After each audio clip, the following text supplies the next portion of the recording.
Školu Blackjacku ti přináší aplikace My Casino Hub. Vše ze světa her na jednom místě. Ahoj, moje meno je Rebeka a vrelo ťa vítam pri našej novej epizóde Blackjack školy, ktorú ti prináša aplikácia My Casino Hub. Ak si fanúšikom kartových hier, určite je pre teba táto hra známa, keďže sa s ňou môžeš stretnúť takmer v každom kasíne. Čo vieš však o Blackjacku? Ak si doteraz nikdy nevedela, ale zaujímalo ťa, ako správne túto hru hrať, možno toto je pre teba tá správna chvíľa, ako sa ju naučiť. V dnešnej epizóde si prejdeme hru od základov, pričom začneme rozoberať aj základnú hraciu stratégiu a rozoberieme aj basic strategy tabulku. Blackjack je jedna z mála kartových hier, pri ktorej záleží aj na schopnostiach hráča a nezávisí len od náhody a šťastia, ktoré pri hre má. Odporúčam ti dávať pri dnešnom videu pozor, keďže za väčšinou informácií, o ktorých si dnes budeme hovoriť, sa skrýva práve matematika. Poďme na to. Blackjack je kartová hra, ktorá sa hrá s francúzskymi kartami, známymi aj ako žolikové. Pri tejto hre hrajú hráči proti krupierovi, a teda kasínu. Klasicky môže hrať maximálne 7 hráčov za stolom, ktorí môžu položiť svoju stávku do príslušného boxu. Každé kasíno si nastavuje vlastný limit, a teda maximum a minimum možnej stávky na danom stole spolu s minimálnym počtom otvorených boxov. Niekedy sa môže hrať na stole, len ak sú napríklad otvorené aspoň 2 boxy. Na začiatku kola krupier rozdá 2 karty každému hráčovi. Tie sú všetkým viditeľné. Sebe rozdá len jednu viditeľnú kartu. Karty vám môžu byť rozdané až po priložení stávky na stôl. Dôležitá informácia je, že po rozdaní prvej karty krupierom už je zakázané meniť vašu stávku. Nemôžete žiadne žetóny pridať ani odoberať. Na to si treba dať naozaj pozor. Takisto by ste sa nemali sami dotýkať vašich kariet a niekedy ani žetónov. Všetko by mal robiť práve krupier. Cieľom hráča je pri hre mať vyšší súčet kariet na ruke ako krupier bez toho, aby prekročilo hodnotu 21. Najlepší súčet je teda pre hráča 21 alebo situácia, kedy krupier pretiahne ako prvý. Po anglicky tomu hovoríme bust. V takom prípade vyhrajú všetci hráči, ktorí sú ešte stále v hre. Ak hráč pretiahne ako prvý, automaticky prehráva, krupier teda ani nemusí ťahať ďalšiu kartu. Ak prekročíme hodnotu 21 alebo máme nižší súčet kariet ako krupier, automaticky prehrávame našu stávku. Všetky karty označené symbolmi 2 až 9 majú práve túto hodnotu.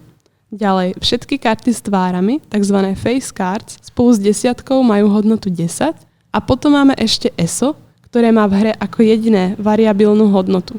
Môže byť počítané ako 1 alebo 11. Keďže hráč nemôže mať súčet kariet vyšší ako 21, musí sa ESO v takých prípadoch počítať ako jednotka. Ak má hráč také ruky, ktoré môžu byť stále počítané ako 2 možné hodnoty, nazývame ich soft ruky.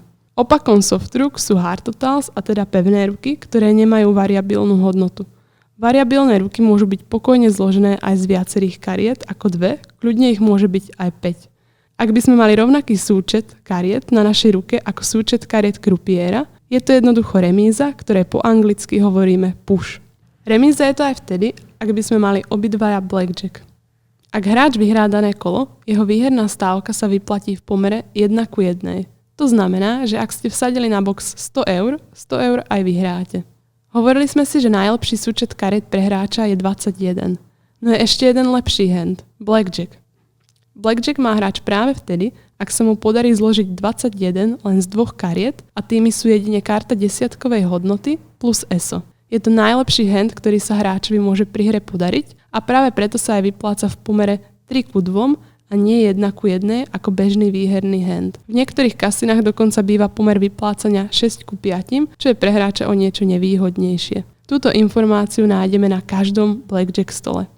Keďže je blackjack silnejší aj ako 21, znamená to, že ak krupier nedrží ako prvú kartu ESO alebo desiatku, hneď vás vyplatí a neťahá už ďalšiu kartu, keďže by vás nemohol nejako poraziť a ani len dorovnať. Každý hráč má pri hre rôzne možnosti a ťahy, ktoré môže vykonať. Ak má hráč pocit, že jeho súčet kariet na ruke je dostačujúci alebo sa obáva, že by už pretiahol, môže zostať stáť. Prvý ťah nazývame teda stand. Ťahy sa dajú vždy znázorniť aj ručnými signálmi. Ďalej môže hráč požiadať krupiera o ďalšiu kartu. Tento ťah nazývame hit. Kľudne to môže byť aj viacero kariet po sebe. Ďalší zaujímavý ťah, ktorý už nastáva menej často, nazývame split. Je to rozdelenie kariet. Rozdeliť karty môže hráč len vtedy, ak jeho prvé dve karty majú rovnakú hodnotu. Napríklad 8-8. Pri desiatkových kartách je jedno, či máte Queen plus Jack alebo King a desiatku. Niekedy sa stane, že opäť dostanete na rozdelenú kartu ďalšiu kartu rovnakej hodnoty a takto môžete väčšinou urobiť z jednej ruky až 4. Pri každom rozdelení sa prikladá znovu rovnaká stávka, ako bola pôvodná, a to väčšinou na okraje hracieho boxu. Ďalší ťah, ktorý hráč môže pri hre realizovať, je double. Ide o zdvojnásobenie stávky. Hráč môže zdvojnásobiť stávku tak, že priloží hodnotu pôvodnej stávky na box ešte raz. Hráč realizuje double len na jeho prvé dve karty, čiže ak už náhodou predtým hitoval, doublovať nemôže. Po doublovaní sa hráčovi môže rozdať už len jedna karta na daný hand a krupier ju aj práve preto otočí kolmo na predošlé karty, aby naznačil, že ďalšia karta na daný hand už nepôjde. Vo väčšine prípadov môžeme doublovať na hoci ktoré prvé dve karty, no niekedy táto možnosť býva obmedzená v rozsahu hodnôt od 9 po 11. Ak môžeme, kľudne môžeme realizovať aj mix týchto ťahov double after split, čiže po rozdelení kariet môžeme ešte aj zadublovať. Vidíme, že pri takýchto chvíľach už sa na stole nazbiera niekoľko násobok pôvodnej stávky, takže takéto situácie môžu byť pre hráča kľúčové handy celého večera. Samozrejme má zmysel doublovať len silné ruky, ktoré nemôžeme jedným hitom pretiahnuť. Ak má hráč pocit, že má naozaj zlý hand a nie je šanca na výhru, môže sa jednoducho vzdať. Tento ťah nazývame surrender. Hráč pri surrenderi automaticky prichádza o polku pôvodného vkladu. Treba brať do úvahy aj fakt, že vo väčšine kasín sa nemôžete vzdať proti krupierovmu esu, ale len v rozsahu hodnôt vašich kariet od 13 po 16. Surrender môžeme urobiť len na naše prvé dve karty. Ak sme predtým hitovali, vzdať sa už nemôžeme, podobne ako pri doublovaní. Existujú rôzne varianty blackjacku a taktiež sa môže hrať s rôznymi počtami balíčkov 1, 2, 4, 6 alebo 8. Najčastejšie sa stretnete so stolmi, kde sa hrá so 6 balíčkami kariet. Pri hre sa karty nikdy nerozdajú všetky a na miešanie príde práve vtedy, ak krupier narazí na oddeľovaciu kartu. Ďalej pri blackjacku rozlišujeme dva základné typy hier. Európsky a americký variant. Americký variant sa odlišuje v tom, že krupier má na začiatku kola vždy rozdané dve karty. Jedna z nich ostáva skrytá a jedna viditeľná. Tento typ hry sa práve preto nazýva whole card game. U nás v Európe má krupier rozdanú len jednu kartu a druhú kartu ťahá, až keď všetci hráči v danom kole dokončia svoje ťahy. Tento typ hry nazývame no whole card game. Tento fakt ovplyvňuje základnú hraciu stratégiu hry, ktorú si budeme rozoberať a no whole card game jednoducho hráčovi prináša určitú nevýhodu.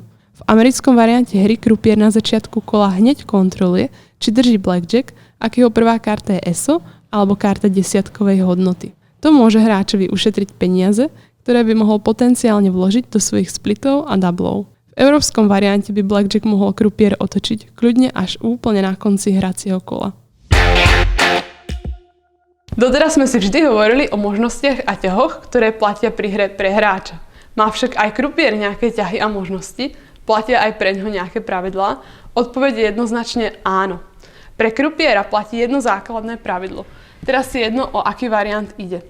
Krupier musí ťahať ešte kartu, ak jeho súčet kariet na ruke, nižší alebo rovný hard total 16. Takéto pravidlo pre hráča samozrejme neplatí, len pre krupiera. Potom máme dva varianty blackjacku, S17 a H17. Prvé z týchto pravidel je, alebo variantov, je, že krupier už musí ostať stáť, ak jeho súčet kariet na ruke je soft 17. Tento variant je teda S17. Existuje aj taký, ktorému hovoríme H17, kedy ešte musí ťahať kartu pri soft 17. To znamená, že ak by sme si skúsili rozdať jedno kolo, vidíme, že obidvaja hráči majú nástkové karty, čiže 13 a 15. Krupier drží dvojku. To znamená, že by sa rozhodli ostať stáť. Krupier musí ťahať ďalšiu kartu. Má 12. 13 musí ťahať ďalšiu. 14. 16. Ešte musí ťahať kartu. A už je cez. To znamená, že toto platí len pre krupiera. Obidvaja hráči by v tomto prípade boli výhercami. Aby sme si ukázali variant hry S17, tu by sa taktiež rozhodli obidvaja hráči už zostať stáť. Krupier drží 6, slabú kartu a potiahne ESO. To znamená, že už teraz má S17. Podľa pravidel tohto stola už musí zostať stáť. Ak by sme ešte, môžeme si ukázať, skúsime potiahnuť ďalšiu kartu, ak by sme hrali variant H17. Vidíme, že krupier by dotiahol dokonca až 19. To znamená, že logicky je pre hráča o niečo výhodnejšie hrať variant S17, keď už by krupier zostal stáť na jeho v 17. Keďže jedným hitom svoju ruku nemôže pretiahnuť a môže si ju prípadne dokonca aj vylepšiť. Ďalej existujú pri blackjacku tzv. Mini pravidlá, ktoré nebývajú napísané priamo na stole. Medzi ne radíme napríklad, či môžeme dať double after split, na koľko rúk môžeme splitovať naše SA, prípadne na aké prvé dve karty môžeme dať double. Niekedy býva double obmedzený len na hodnoty prvých dvoch kariet v rozmedzi od 9 po 11. Taktiež niekedy býva aj napísané na stole, či môžeme realizovať surrender, no musíme sa spýtať napríklad, či je možné realizovať surrender proti krupierovmu esu. Na všetky tieto pravidlá by som vám odporúčala spýtať sa krupiera ešte pred samotnou hrou. Pri blackjacku je dôležité mať na pamäti jednu dôležitú informáciu. Ak hráč splituje svoje SA, prichádza tým o možnosť mať tzv. Natural blackjack. To znamená, ak by boli hráčovi na začiatku kola rozdané dve SA a rozhodne sa ich splitnúť, dokonca aj keď dostane karty hodnoty 10 na svoje SA, už sú brané len ako súčet hodnoty 21 a nie ako blackjack. To znamená, že ak krupier náhodou potiahne blackjack, tak hráč prehrá so svojimi 20 jednotkami proti krupierovmu blackjacku. Samozrejme, toto sa môže stať len pri európskom blackjacku, keďže krupier na začiatku nekontroluje, či už drží blackjack. Pri blackjacku ojedinele nastávajú aj takéto situácie. Hráčovi môže byť na začiatku kola rozdaný natural blackjack. Najsilnejší hand, ktorý pri hre môže získať. Problém je však v tom, že krupier drží svoju prvú kartu ESO. To znamená, že je šanca, že aj krupier by mohol mať blackjack. Toto kolo by teda mohlo skončiť remízou a hráč by nevyhral nič, ani 1 euro. Preto sa vás krupier v kasíne vždy pri tejto situácii spýta. Chcete even money? S even money myslí to, že vám jednoducho vašu stávku vyplatí v pomere 1:1 a nie 3:2. Vieme, že blackjack sa má klasicky vyplácať v pomere 3:2, čiže hráč by kľudne mohol vyhrať až 150 eur. Podobná situácia nastáva aj vtedy, ak krupier drží ESO a vy máte len obyčajné karty. V takomto prípade by sa vás krupier v kasíne spýtal: chcete poistku? Poistka patrí do skupiny ťahov tzv. Side bets, teda bočné stávky. Vy sa poistiť proti krupierovmu blackjacku môžete, no nemusíte. Ak by ste sa chceli poistiť, poisťuje sa polkou pôvodného vkladu, keďže pri výhre sa poistka vypláca v pomere 2:1. Tento fakt je napísaný aj priamo na hracom stole. Ak krupier naozaj otočí blackjack, prehráte síce váš hand, no poistku vyhráte a v podstate neprídete o žiadne peniaze a solidne ustojíte krupierov blackjack. Aby sme pochopili, prečo nie je vhodný ťah brať even money alebo insurance, ak krupier drží ESO, treba si povedať niečo o kartách, s ktorými sa blackjack vlastne hrá. Blackjack sa hrá s francúzskymi kartami, pričom jeden balíček má 52 kariet. Z týchto 52 kariet máme 4 SA, 32 kariet hodnoty 2 až 9 a 16 kariet desiatkovej hodnoty. To znamená, že len 16 kariet slúži krupierovi na to, aby mohol k jeho ESu dotiahnuť blackjack. To máme približne 30%. Čiže 70% šanca, že krupier svoj blackjack nepotiahne. Práve preto vám neodporúčame brať insurance a ani even money, čo je vlastne aj základné pravidlo alebo náš tip, ktorý nájde takmer v každej basic strategy tabulke. Čo je vlastne basic strategy tabuľka a na čo slúži? Basic strategy tabuľka je kombinácia všetkých možných kariet hráča a krupiera. Tabuľka hráčovi jasne hovorí, čo má pri každej jednej situácii urobiť. Či má hitovať, či má dať stand, či má splitovať, dublovať alebo dokonca vzdať sa. Tieto rozhodnutia sú matematicky a aj štatisticky to najlepšie rozhodnutie, čo môžete pri hre urobiť. To znamená, že by ste sa mali tejto tabuľky držať na 100%, nielen na 90 alebo 80%. Všetky informácie, o ktorých sme si doteraz hovorili, napríklad počet balíčkov, s ktorými sa hrá blackjack, o aký variant hry ide, či ide o S17 alebo H17, teda či krupier už stojí na soft 17 alebo ešte hituje soft 17, ale aj o typ hry, whole card game alebo no whole card game, teda či hráme americký alebo európsky blackjack. Všetky tieto informácie vplývajú na danú basic strategy tabuľku. To znamená, že pre každý typ hry alebo skupinu pravidiel je vhodná práve jedna tabuľka. Čiže táto tabuľka nie je len jedna, ale ich o mnoho viac. Aby sme pochopili, prečo je Basic Strategy tabuľka zostavená tak, ako je, musíme si povedať niečo o kartách hráča a krupiera, ktoré sú pre nich najsilnejšie a aj tie najslabšie. Pri hráčových kartách, ktorých súčet 11 a nižšie, je šanca na pretiahnutie 0%. To je každému jasné. Práve preto by sme pri týchto kartách nikdy nemali zostať stáť a vždy by sme mali minimálne hitovať, po prípade doublovať. Pri hráčových kartách 12 a 13 je šanca na pretiahnutie pod 40%, ale od 15 a vyššie už je to viac ako 50%. To je smutná realita. Naopak pri krupierových kartách, krupierové najhoršie karty sú 4, 5 a 6. Pravdepodobnosť, že krupier bude trop, a teda cez 21, pri 4 je okolo 40%. No pri 5 a 6 je to až 42%. Práve preto sú 5 a 6 považované za najhoršie karty pre krupiera. Naopak máme krupierové najsilnejšie karty ESO a 10.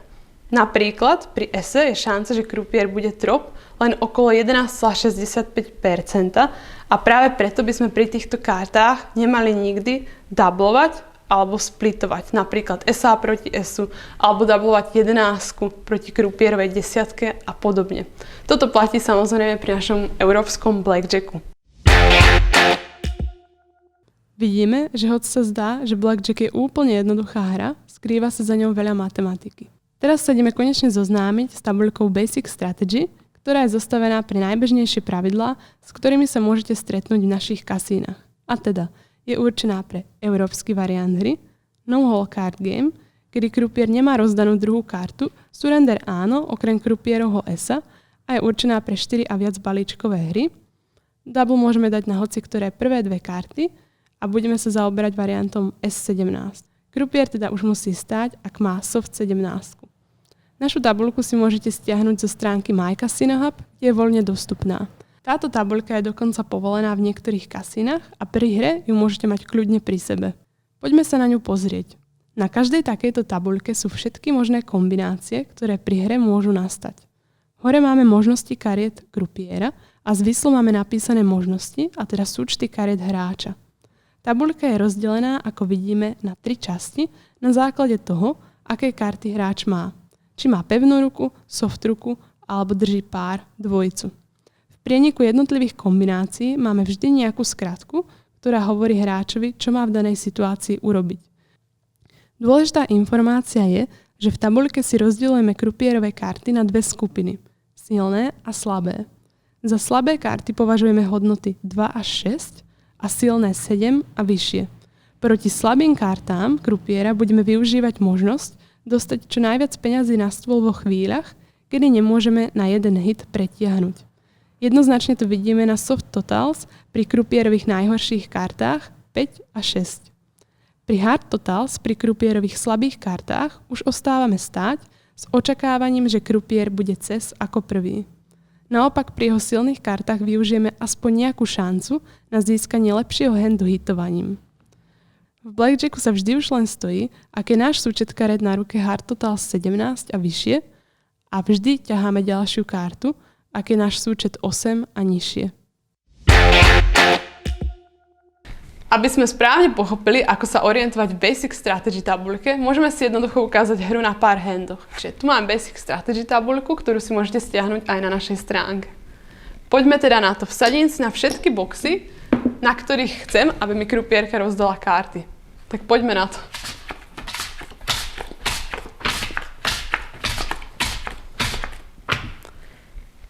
Tak, máme tu naozaj zaujímavé karty.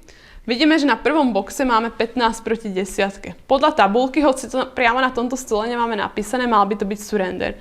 Čiže poviem jednoducho alebo ukážem ručným signálom, že chcem sa vzdať svoje stávky automaticky hneď na začiatku.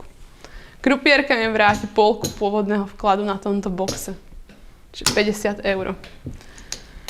Ďalej máme 6, to je naozaj veľmi nízky súčet kariet proti krupierovej silnej karte, takže určite je to hit.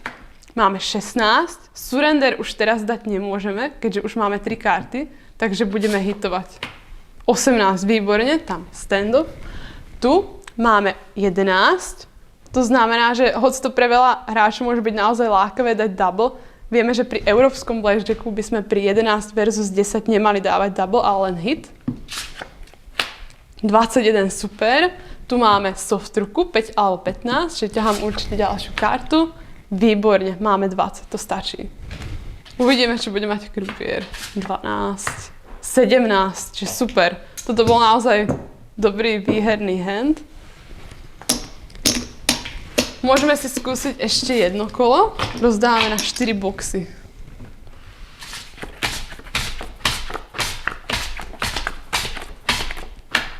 Tak tu je trochu nepríjemná situácia, vidíme, že krupier drží ESO.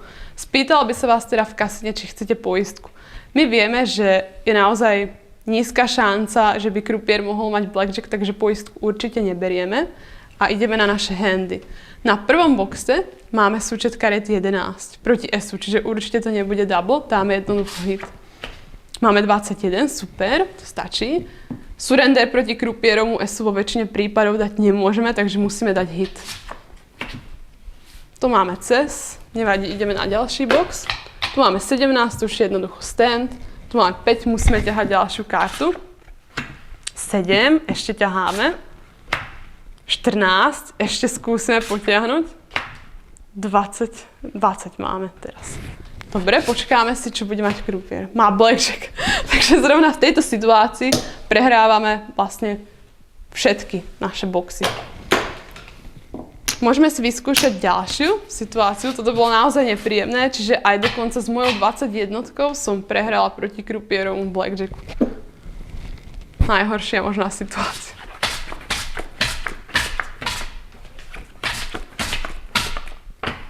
No, tu máme taktiež zaujímavú situáciu, lebo máme šancu dať split. Lenže vidíme, že krupier drží 8, relatívne silnú kartu, takže jednoducho dáme len hit a budeme dúfať, že nebudeme cez. Sme cez. Máme 16, naozaj zlá ruka, lenže krupier drží opäť silnú kartu, čiže musíme skúsiť aspoň zvýšiť naše šance na výhru hitom. Výborne, máme 19, stand, opäť 16, skúsime dať hit. 20, výborne, a tu jednoducho stojíme. Uvidíme, čo z toho bude. 18. Čiže tu máme krásnu ukážku toho, že sa naozaj nemusíme báť hitovať dokonca, aj keď máme hard total 16. Môžeme si vyskúšať ešte jedno kolo.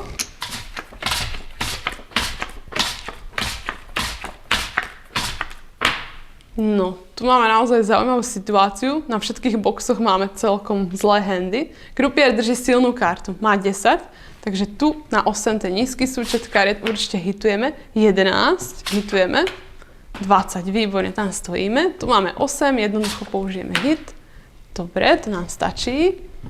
Skúsime ďalej. Splitovať nebudeme, to by sa v tejto situácii neoplatilo. Teraz máme 13, ešte skúsime hitnúť. 23, tam už sme cez. Tu máme opäť 13, surrender to ešte nie je, takže skúsime hitnúť, či náhodou nepotiahneme dobrú kartu. 21, 17, takže vidíte, že opäť sme celkom pekne potiahli a tu je push. Takže toto bolo celkom príjemné kolo. Skúsime ešte jedno.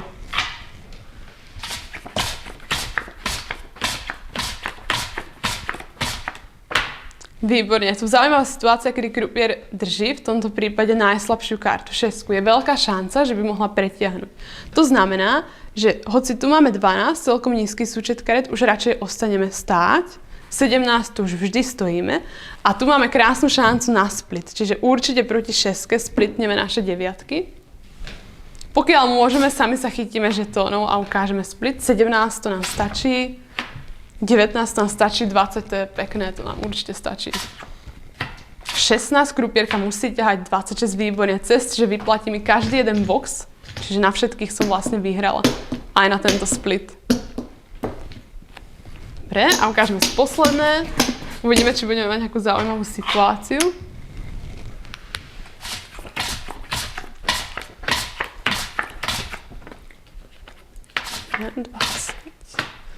Dobre, takže opäť zlá situácia, krupierka drží ESO, najsilnejšiu kartu. Opäť by som vás pýtala, či chcem poistku. Samozrejme, poistku nikdy neberieme, takže pozrieme sa na naše karty. Tu je hard total 17, ostávame už len stáť. 20 určite ostávame stáť. 15 skúsime dať hit, keďže surrender dať nemôžeme proti krupierovmu ESu. 16 musíme ešte raz skúsiť dať hit. 26, tam už sme cez. Tu je 9, to určite nepretiahneme, hitujeme. 18, ostávame stáť. Krupier má blackjack, takže v tomto prípade prehrávam všetky moje stav. Vďaka Basic Strategy tabulke zvyšujeme naše šance na výhru a môžeme byť naozaj výborným hráčom blackjacku.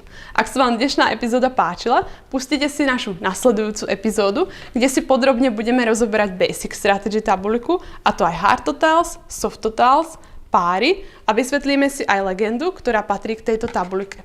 Stiahnite si aplikáciu My Casino Hub a buďte hráčom 21. storočia. Majte sa, zostaňte s nami aj na budúce. Podcast Casino Talk ti přináší aplikace My Casino Hub. Vše ze světa her na jednom místě. Najdeš nás v Apple a Google podcastech, na Spotify a YouTube.